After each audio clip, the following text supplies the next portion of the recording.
நேபாளத்தில் சிக்கியுள்ள தமிழர்களை மீட்க நடவடிக்கை எடுக்கப்பட்டு வருவதாக தமிழ்நாடு அயலக நலத்துறை அமைச்சர் தென்னரசு தெரிவித்துள்ளதை நாம் அண்மை செய்தியாக பார்த்துக் கொண்டிருக்கின்றோம்.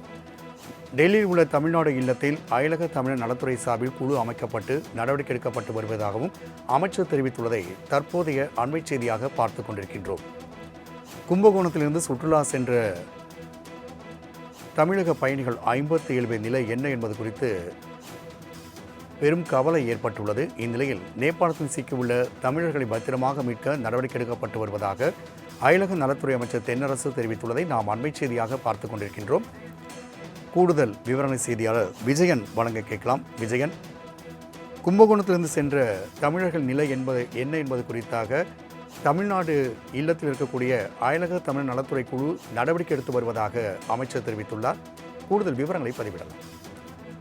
வணக்கம் ராஜேஷ். தஞ்சாவூர் மாவட்டம் கும்பகோணத்தில் சூப்பர் யாத்ரா ஏஜென்சி மூலம் கும்பகோணம், மயிலாடுதுறை, ஓசூர் உள்ளிட்ட தமிழகத்தின் பல்வேறு பகுதிகளிலிருந்து 57 பேர் விமானம் மூலம் நேபாளம் உள்ளிட்ட வட மாநிலத்திற்கு 13 நாட்கள் சுற்றுலா சென்றுள்ளனர்.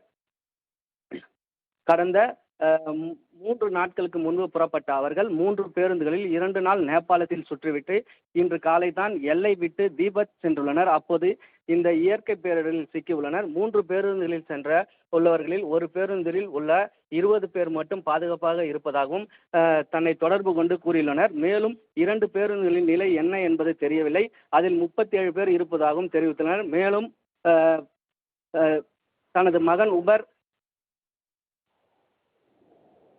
ஃபரூக் தலைமையில் சுற்றுலா சென்றுள்ளதாகவும் தெரிவித்துள்ளனர். அது மட்டுமின்றி கும்பகோணத்திலிருந்து ஆன்மீக பயணம் நேபாள் சென்ற நிலையில் தமிழகத்திலிருந்து 57 பயணிகள் வெள்ளத்தில் சிக்கியதாக தகவல் அறிந்து டெல்லியில் உள்ள தமிழ்நாடு இல்லத்தில் இந்திய தூதரகம் மற்றும் தமிழக அயலக தமிழர் நலத்துறை சார்பில் குழு அமைக்கப்பட்டு விவரங்கள் மற்றும் நிலவரங்களை குறித்து கேட்டு வருவதாக